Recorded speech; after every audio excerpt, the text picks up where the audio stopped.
Breaking news mga kaibigan, supalpal po itong si dating Speaker Martin Tambaloslos dahil po sa kanyang message.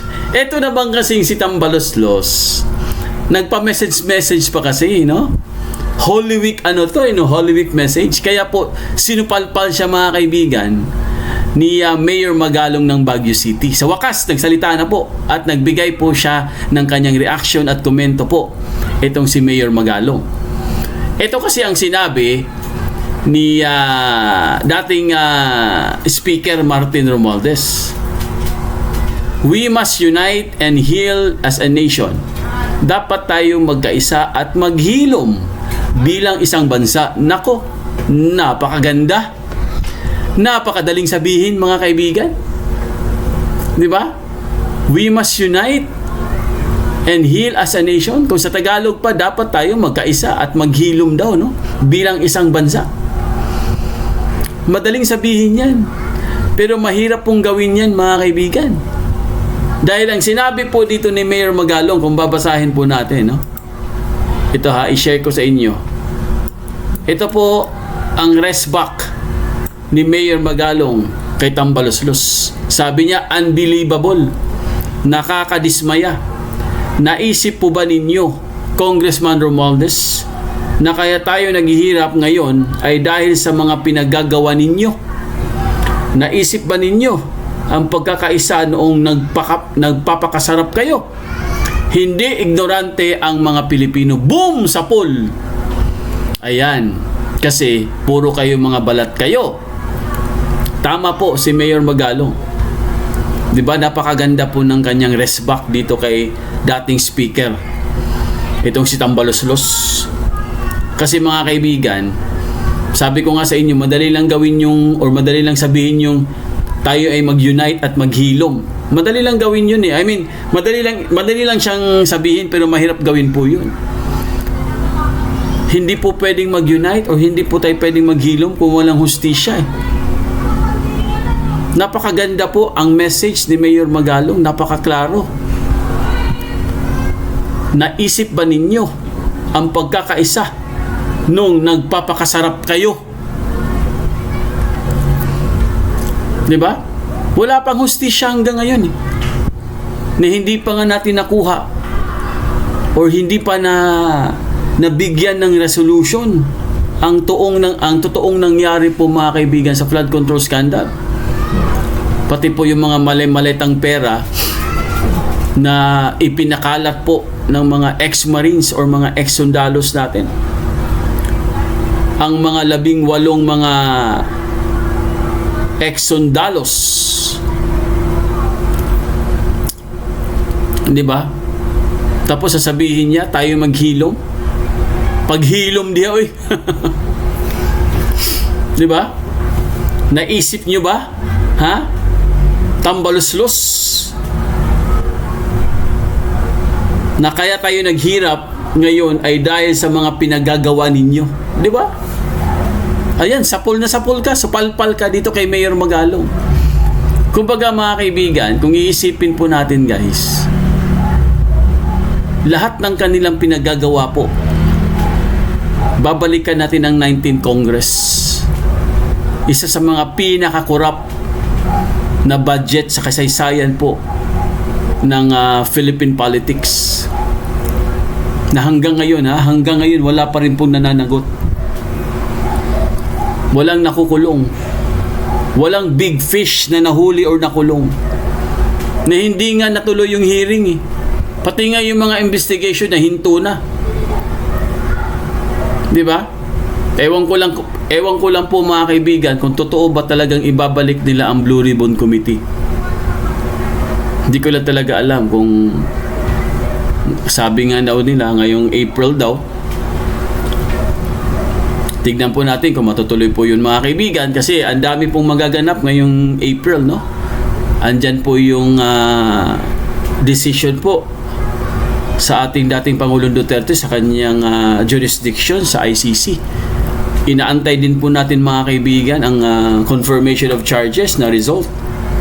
At syempre mga kaibigan, meron pa rin po, ongoing pa rin po yung impeachment ng ating Vice President Sara Duterte kasi nga pinapatagal nila, di ba? Ang daming nangyari mga kaibigan sa bansa natin na hindi po nila nabigyan ng linaw.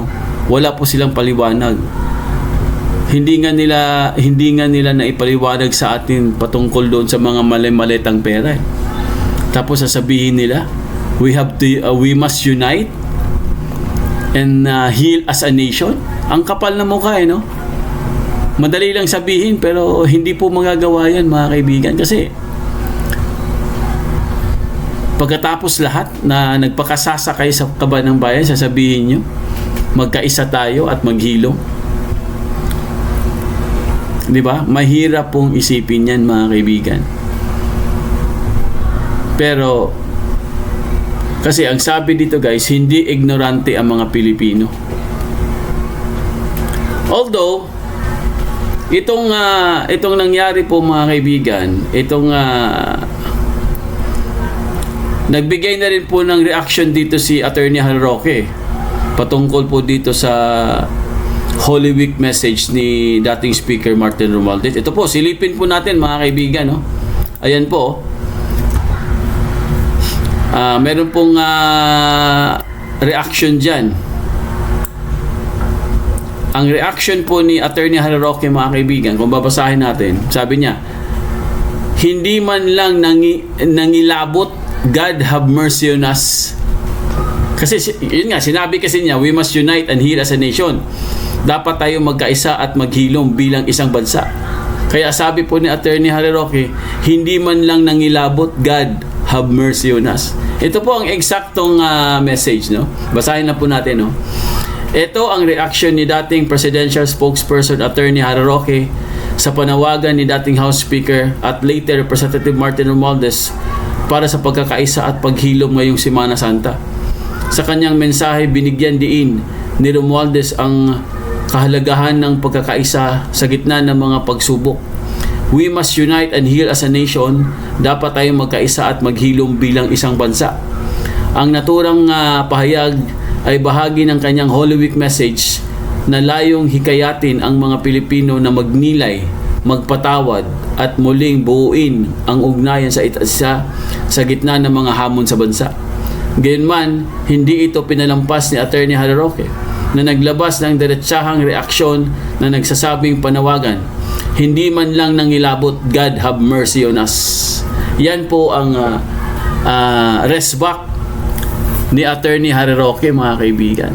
So dito pa lang talagang klarong-klaro na po mga kaibigan na hindi po pwede yung sinasabi niya na we must unite and heal as a nation. Hindi po pwede yun.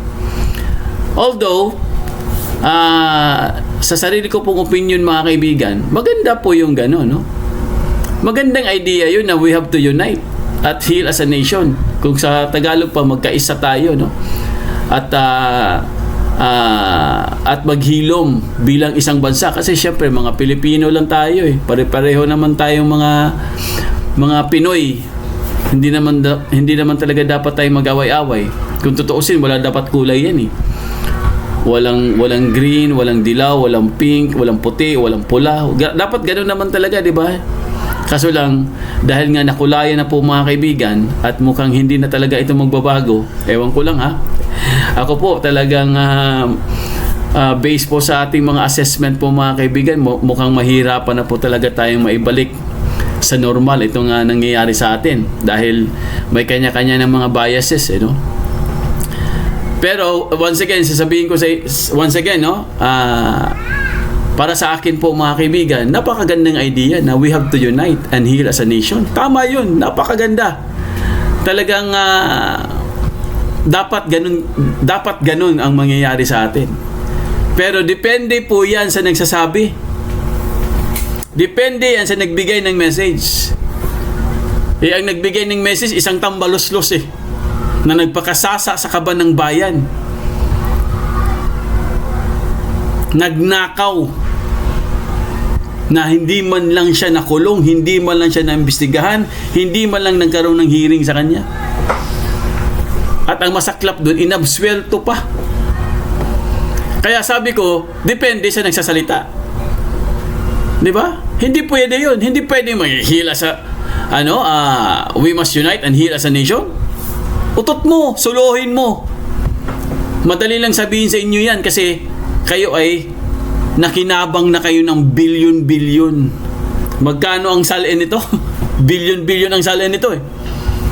Samantalang kay BP Sara, magkano lang salin ng BP Sara? I mean, wala naman sa wala naman sa kung gaano kataas ang salin, di ba? Dapat pantay-pantay eh. Pero mga kaibigan, sa ginagawa kasi nila, very unfair eh. Very selective yung justice nila eh. Kaya mahirap po talagang gawin ang sinasabi niya. Kaya kung ako sa Itambaluslos, kung gusto mo talaga mag-unite tayo at mag-heal as one, magpakulong ka. Pati yung pinsan mo, magpakulong kayo. Bumaba kayo sa pwesto, magparaya kayo, ibigay nyo ang pwesto ninyo sa karapat-dapat na mamuno sa bayan natin. Yun, baka siguro, baka lang po ha, hindi ko naman sinabing 100% confirm po tayo kung bababa kayo sa pwesto ay magkaisa tayo, pero at least nagparaya kayo, di ba? Nag-resign kayo, may nagkusa kayo, meron kayong mga delikadesa. Diyan magsisimula ang sinasabi niyong we have to unite at maghilom. Diyan siguro palagay ko magsisimula. O baka siguro it will work, no? Pero hindi ko naman sinabing talagang ako po talagang no? Hindi pa siguro ito mangyayari sa panahon natin.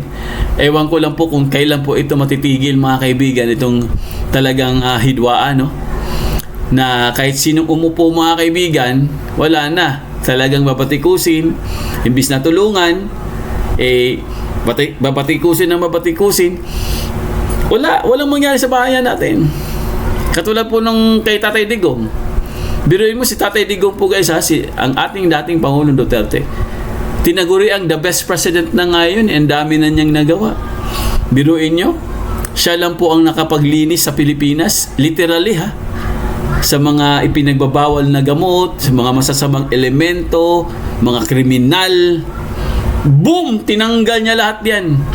Pero wala pa rin, ayaw pa rin nilang tanggapin. Di ba? Yan ang sinasabi natin. Hindi nila kayang tanggapin sa mga sarili nila kasi nga mga gaham sila sa kapangyarihan, mga arogante. Kahit alam nila na maganda ang ginawa ni Pangulong Duterte, sasabihin nila masama. Kasi nga mga makaliwa. Karamihan kasi dyan makaliwa eh. Ngayon, kung gusto nyo talaga mag-unite ang Pilipino, yun, sundin yung sinabi ko. Bumaba kayo sa pwesto, tanggalin nyo lahat yung mga makaliwa na yan. Isarado nyo ang Congress. Yan talaga, sigurado ako, magkaisa po ang Pilipino niyan. Malamang sa malamang. Di ba? O kaya mag-federal tayo para matapos ang usapan na yan. Kasi mahirap naman talagang gawin ang isang bagay na pag nagsasalita po ay walang kwenta. Isang plastic, di ba? Isang arogante, isang oligarko. O, oligarko yan eh. Di ba? Kaya marami pong naaasar, mga kaibigan, kasi nga klarong-klaro na eh. Mas klaro pa po sa sikat ng araw na itong si dating speaker ay involved talaga siya dito. Kasi lumabas ang pangalan niya eh. Ilang beses lumabas ang pangalan niya sa mga hearing sa flood control. Lumabas ang pangalan niya kay Zaldico at lumabas din pangalan niya kay Gutesa. Ito naman 18 Marines, lumabas din ang pangalan niya. Ano pa bang hahanapin nyo? Ano pa bang gusto nyong ebidensya or magpapatunay na itong tao na to ay involved talaga siya sa corruption, sa malawakang pagnanakaw sa kaban ng bayan? Diyos ko naman. Kung gusto nyo talaga mag-unite tayo at magkaroon po ng paghihilom, tanggalin yung tao na yan. Bumaba sa pwesto ang dapat bumaba. Palitan ang dapat palitan. Yan po, mga kaibigan, ang ating update po. Once again, Happy Easter po sa inyong lahat. Magkita-kita po tayo sa Lunes. Yes, balik na po tayo, mga kaibigan, balik na po ang ating normal na schedule na live. Yes, magla-live na po tayo sa Lunes. Back to work na po tayo, mga kaibigan. Tapos na po ang ating mahabang bakasyon na Holy Week sa ating pagla-live. Sana po nag-enjoy po kayo sa aming mga ina-upload na mga content kasi wala namang kaming live eh. Pero sana po napanood nyo, o kung hindi, sa mga hindi pa po nakapanood dyan, ang dami na po namin pinost na content. Pakipanood na lang po, pakisilip na lang po mga kaibigan, lalo na po yung mga suki natin. Okay? So mga kaibigan, see you tomorrow po. Same schedule po tayo ha. Meron po tayong live bukas, 1:30 PM tsaka 8:30 PM po Philippine Standard Time. Bye-bye! Kita-kita po tayo bukas. Happy Easter!